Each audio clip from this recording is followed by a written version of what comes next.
मैं हूं राकेश पांडे। शाम के 6 बजने वाले हैं, यानी वक्त हो गया है न्यूज हेडक्वार्टर का।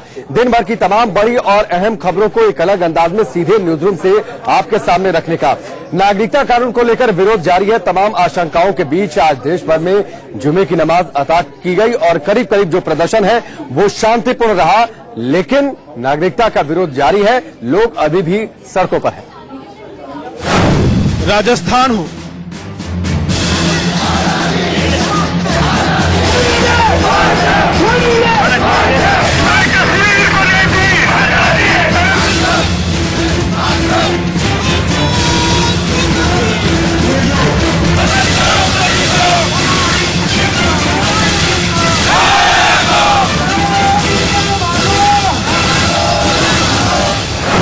यूपी हो,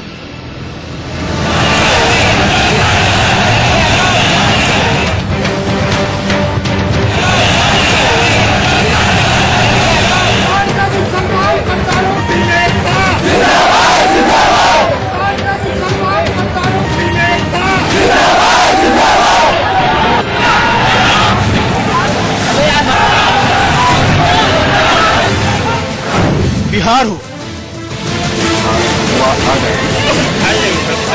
पीछे से बिहार बंद है, बंद है, बंद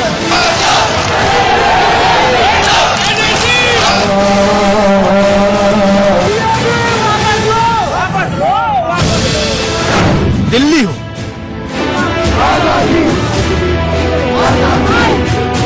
भाई भाई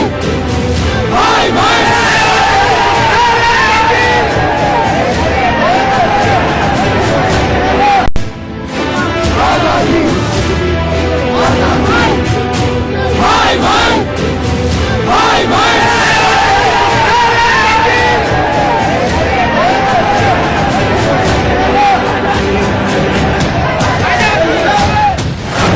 या फिर देश का दक्षिणी हिस्सा अमरावती।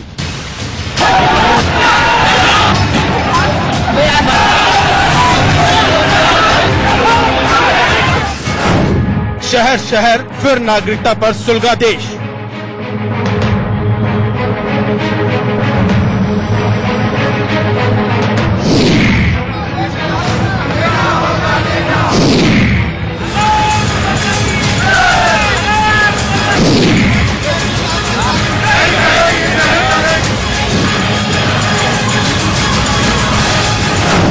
चप्पे चप्पे पर दिखा पुलिस का कड़ा पहरा।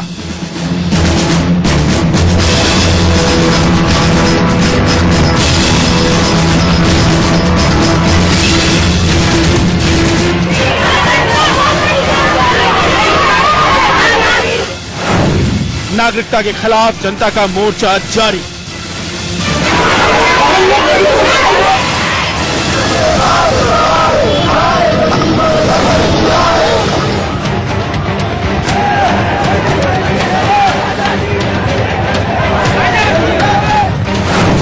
आखिर कब खत्म होगी विरोध की आग?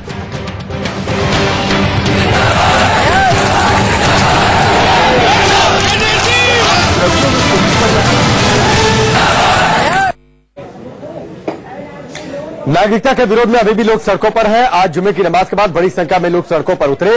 पोस्टर, बैनर लेकर, तख्तियां लेकर विरोध प्रदर्शन उन्होंने किया है। लेकिन राजस्थान के अजमेर से तस्वीरें आई, वहां पर थोड़ी सी आगजनी जरूर की गई है। तस्वीरें हम आपको दिखाते हैं, राजस्थान के अजमेर की तस्वीरें, जहां पर विरोध प्रदर्शन नागरिकता संशोधन कानून का, और इस विरोध प्रदर्शन के दौरान वहां पर आगजनी भी की गई है। राजस्थान की तस्वीर, देश के अलग अलग हिस्सों में ये तस्वीर आप देखिए। राजस्थान के अजमेर की तस्वीर है, जहां पर बड़ी संख्या में प्रदर्शनकारी सड़कों पर उतरे हुए थे, विरोध प्रदर्शन किया, इस कानून का नारेबाजी की। हाथों में पोस्टर, बैनर और तख्तियां लेकर एनआरसी और एनपीआर के खिलाफ नारेबाजी की है लोगों ने, और सड़क पर आगजनी भी की है। अब आज तस्वीरें हैं आपकी टेलीविजन स्क्रीन पर। उत्तर प्रदेश के अलग अलग शहरों की आज तस्वीरें हम आपको दिखाते हैं, जहां पर जुमे की नमाज के बाद हिंसा भड़कने की आशंका थी, लेकिन प्रशासन पहले से चौकस था। पहले से सख्त व्यवस्था की गई थी ताकि किसी भी स्थिति से निपटा जा सके। आज तस्वीरें देखिए, सुल्तानपुर की तस्वीर, गोरखपुर, लखीमपुर खीरी, बिजनौर, उन्नाव, सीतापुर, हापुड़ और मुजफ्फरनगर की तस्वीर।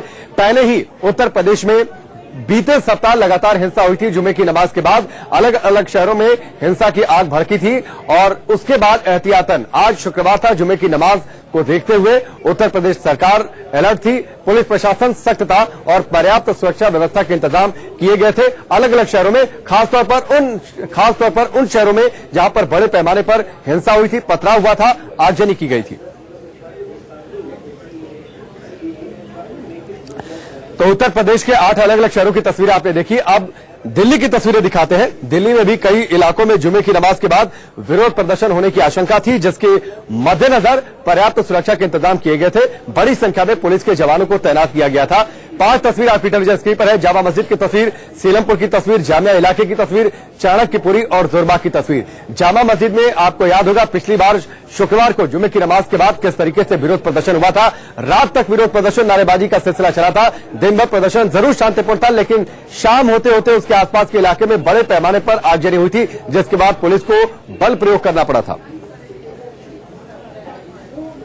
सिटीजनशिप अमेंडमेंट एक्ट और एनआरसी को लेकर एक बार आज फिर से प्रोटेस्ट होने की संभावना है। उसी के चलते हम इस समय जाफराबाद और सीलमपुर पर मौजूद हैं। ये वही जगह है जहां पर पिछले हफ्ते आपने बहुत ज्यादा एग्रेसिव और वायलेंट प्रोटेस्ट देखा था। आज की आपको स्थिति यहां पर बता दूं, दिल्ली पुलिस और रैपिड एक्शन फोर्स की जो टीमें हैं वो यहां पर मौजूद हैं। किसी तरह की कोई कोताही सुरक्षा में नहीं बरती जा रही। पिछली बार की जो प्रोटेस्ट हुआ था उसमें साफ तौर पे जो पुलिस जो थी वो कम पड़ गई थी प्रोटेस्टर्स के सामने, और जिस तरह का वायलेंट प्रोटेस्ट भी इस इलाके में हुआ था वो कहीं ना कहीं चिंता का विषय था। तो उसी को मद्देनजर रखते हुए इस बार दिल्ली पुलिस नहीं चाहती कि इस तरह की कोई चूक हो, और उसी के लिए आप देख सकते हैं कि जिस तरह से बैरिकेडिंग्स जो है वो यहां पर रखी हुई है, फिलहाल उसका इस्तेमाल नहीं किया जा रहा है। ये रास्ता भी थ्रू है, लेकिन अगर प्रोटेस्टर्स यहां पे इकट्ठे होते हैं तो हो सकता है कि बैरिकेडिंग्स को भी इस्तेमाल किया सके। अगर आप उस तरफ देखें तो आपको काफी बड़ी संख्या में जो रैपिड एक्शन फोर्स है उसके जवान दिखाई देंगे, और साथ ही साथ जो उनका वाहन होता है वज्रा, वो भी आपकी स्क्रीन पर आपको दिखाई दे रहा होगा। तो ये जो रास्ता है फिलहाल इसमें लोगों की आवाजाही बरकरार है, लेकिन अगर प्रोटेस्टर्स यहां पर इकट्ठा होते हैं तो ये रास्ते को भी बंद किया जा सकता है, जैसे पिछली बार किया गया था। और दिल्ली पुलिस के जो आला अधिकारी हैं वो तमाम लोग यहां पर इस समय मौजूद हैं, सिक्योरिटी को मेजर कर रहे हैं कि किसी तरह की कोई उसमें लूप होल ना हो, किसी तरह की कोई कमी ना रहे। और नमाज का जो समय है वो अभी शुरू होने वाला है, तो उसके बाद हो सकता है चांसेस हैं कि प्रोटेस्टर्स यहां पर इकट्ठा हों। और जिस तरह से पिछली बार प्रोटेस्ट काफी एग्रेसिव हो गया था, उसको लेकर ये तमाम इंतजाम यहां पर किए गए हैं। कैमरामैन जना के साथ अरुण धांटा, इंडिया न्यूज, दिल्ली। तो देश के अलग अलग हिस्सों में नागरिकता संशोधन कानून को लेकर विरोध चल रहा है, वहीं इसके समर्थन में भी आवाज अब उठाई जा रही है, खासतौर पर बीजेपी की ओर से। मुंबई आपको लेकर चलते हैं। 2 तस्वीरें, आज वहां पर विरोध और समर्थन में आवाज बुलंद की जा रही है। समर्थन में आज अगस्त क्रांति मैदान में खुद पूर्व मुख्यमंत्री और भारतीय जनता पार्टी के वरिष्ठ नेता देवेंद्र फडणवीस वहां पर मौजूद है। अगस्त क्रांति मैदान में एक बड़ी रैली और एक मोर्चा जन जागरूकता अभियान चलाने का पहले ही बीजेपी ने फैसला लिया था। अभिषेक हमारे साथ जुड़ चुके हैं, सीधे उनका रुख करते हैं। अभिषेक, अब बड़े पैमाने पर बीजेपी उतर गई है सड़कों पर कि समर्थन में आवाज बुलंद की जाए और जन जागरूकता अभियान चलाया जाए, और इसी सिलसिले में मुंबई में कमान खुद देवेंद्र फडणवीस ने संभाली है। तस्वीरें दिखाइए और डिटेल बताइए।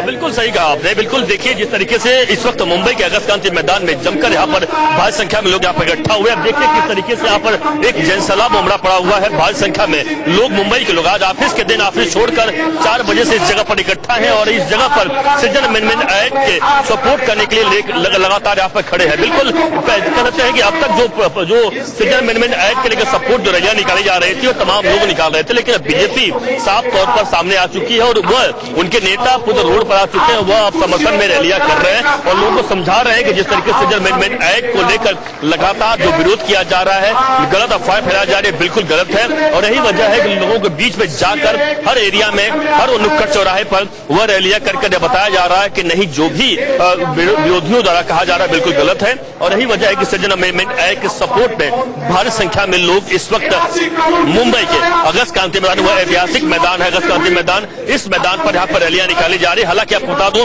जो ये रैली निकाली जानी थी यह अगस्त क्रांति मैदान से गिरगांव चौपाटी जाने वाली थी, यानी गिरगांव चौपाटी मार्च आने वाला था, लेकिन पुलिस ने अनुमति नहीं दी, जिसकी वजह से इस रैली को इसी रोड पर यानी अगस्त क्रांति मैदान के बाहर इस रोड पर रैलियां निकालने को मजबूर होना पड़ा है और इस जगह पर अब इस वक्त रैली निकाली जा रही है। और यानी जो यहाँ पर रैली की जा रही है, इस वक्त आप देख रहे हैं कि देवेंद्र फडणवीस जो महाराष्ट्र के मुख्यमंत्री रह चुके हैं वह इस रैली को संबोधित कर रहे हैं और लोगों को समझा रहे हैं कि क्यों जरूरी है सिटीजन अमेंडमेंट एक्ट महाराष्ट्र।